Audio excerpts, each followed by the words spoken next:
दुर्गा नदी के किनारे बसा एक गांव फूलपुर।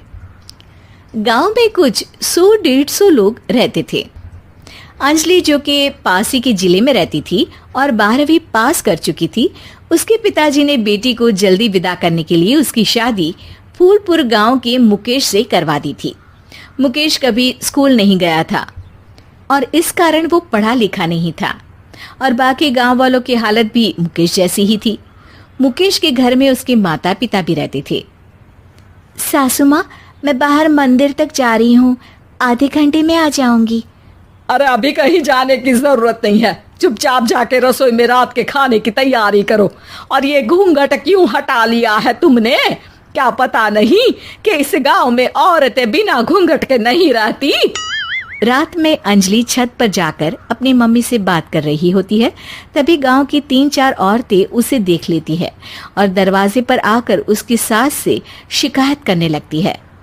और क्या हुआ? अरे छत पे तो देखो, आपकी बहू मटक मटक के किसी से फोन पर बात कर रही है। दिन भर फोन पे लगी रहती है।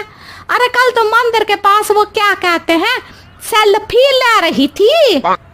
शहर की बहू रखना अच्छा शान की बात है, पर देखना इसके लक्षण से ये तो तुम्हारे परिवार को बदनाम ना कर दे।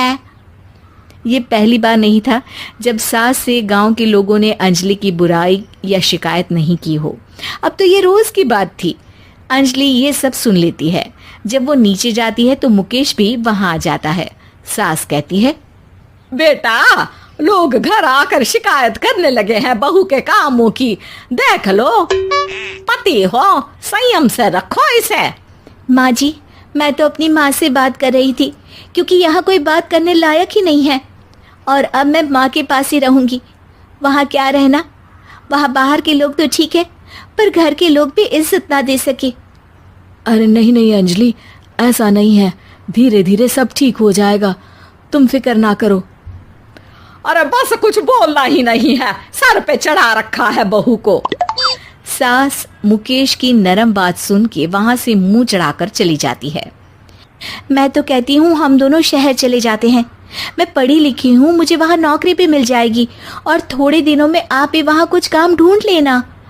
अरे नहीं नहीं अंजलि, हम यहाँ ना गांव का खेत, माँ पिताजी को छोड़कर शहर नहीं जा सकते। माँ पिताजी को कैसा लगेगा और गांव वाले क्या सोचेंगे? ये कहकर मुकेश सोने चला जाता है और अंजलि की गांव वालों द्वारा बुराई का सिलसिला बहुत दिनों तक चलता ही रहता है। लेकिन अंजलि गुस्सा ना दिखाते हुए समझदारी से काम लेती है। बारिश का मौसम चालू हो जाता है। जोरदार बारिश से पूरे गांव में हाहाकार मच जाता है। दुर्गा नदी में बाढ़ आ जाती है और बाढ़ का पानी पूरे गांव की फसल तबाह कर देता है। फसल की ये हालत देखकर गांव वाले निराश हो जाते हैं और बात तो यहाँ तक पहुँच जाती है कि कुछ लोग तो अंजलि को इस सब का दोषी ठहरा देते हैं। अरे पूरी फसल तबाह हो गई, पता नहीं किसकी नजर लग गई है। अरे जब से चौधरी परिवार में ये शहर की बहू आई है ना, तब से ही गांव की शांति चली गई है। इसके कर्म कांड से माँ दुर्गा नदी भी खुश नहीं है। ये सब सुनकर बेचारी अंजलि रोते हुए अपने घर चली जाती है। कुछ दिन बाद सभी गांव वाले अपनी फसल का मुआवजा लेकर अपने अपने घर आते हैं। मुकेश भी 1500 लेकर आता है। अंजलि को जब पासबुक दिखाता है तो अंजलि हैरान हो जाती है। अरे, ये पासबुक में तो उन्होंने 4000 की एंट्री करी है और आपको सिर्फ 1500 दिए। सच में? अरे वो सरकारी अफसर आपको बेवकूफ बना रहे हैं। सरकार की तरफ से हमें 4000 मिले हैं लेकिन बाकी का सारा पैसा खुद ही खा रहे हैं। आप लोग के अनपढ़ होने का फायदा उठा रहे हैं।